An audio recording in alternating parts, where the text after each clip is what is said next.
Design are a talented interior design duo of two friends, Hayley Turner and Nicola Orpin. Together, they've grown a successful business working on both residential and commercial projects. In this hotel apartment overlooking Greenpoint and the iconic Cape Town Stadium, they've maximized the potential of a small space for compact and convenient living. The owner of the apartment, he's an existing client of ours. We've done a few jobs for him and also for his family, which has been great. And he wanted just to refresh it, so he approached us to do a refurbishment for Airbnb lettings, which has now become a permanent tenant. There are quite a few apartments in the building that are in the rental pool, so they wanted to set themselves apart from everybody else and just level it up a bit. They've also got quite a diverse clientele that come and rent from them. They've got business travellers from local and abroad, as well as leisure travellers, so it needed to kind of had a broad appeal. In terms of the architecture of the building, it's based on like the prison boulevards. So there is detailing, and the balustrades are wrought iron with the French doors, Juliet balconies. And then within the space, there were the architectural mouldings on the doors, the ceiling roses, the cornices, architraves, and those we decided to retain. So it does still have a relationship with the building. In small apartments, things need to be multifunctional often because you've got a small space, so you can't spread out the uses that you need. So doubling up in certain areas and making it as user-friendly as possible.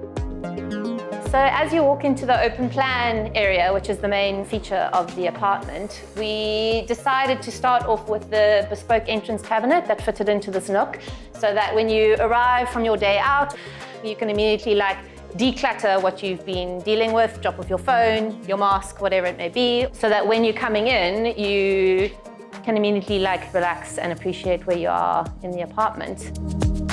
For the dining room area that doubles up as a workspace, we did this bespoke unit which you can use as a workspace.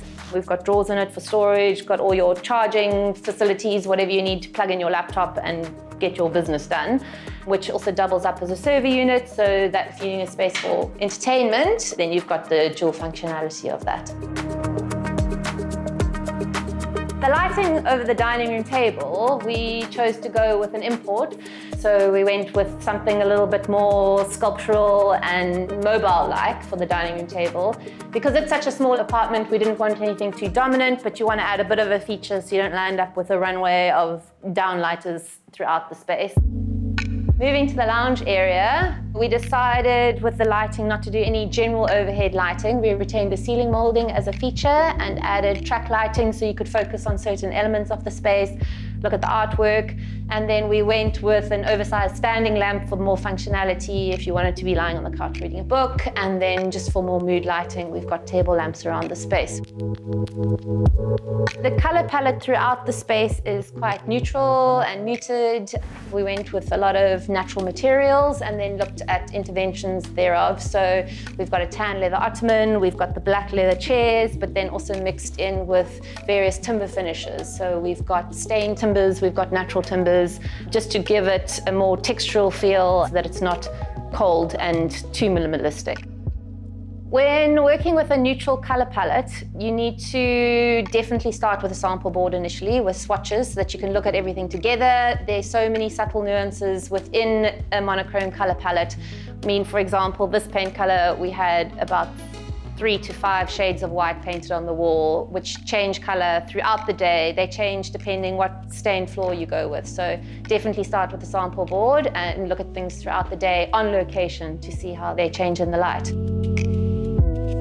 When it comes to an open plan living space and working with a monochromatic palette, but you've got the stronger accents of black, what you like to do is, again, get the balance right so that you don't have a clump of dark in the one corner, looming over the whole space. You want it to kind of lead you through the apartment visually as well as physically. So the low chairs that we've got could be quite dominant because they're black, but they're on spindly little legs lifted off the floor, and they're also low so they don't break the space between the dining room and the lounge area. You kind of shift over them towards the more dramatic artwork in the corner of the space. I think if you're authentic to the nature of the space and you stick to your original design intent and concept and make sure that you follow it through and relate back to that throughout the project, then you can't really go wrong. With smart design, Nicola and Hayley have created an elegant and open feel and shown an apartment doesn't need to be large to feel grand. Get more of the Insider SA online. Follow, connect, engage, and be inspired to live better with the Insider SA. Watch the show Monday evenings at 5:30. Repeat Saturday at 1 on S3.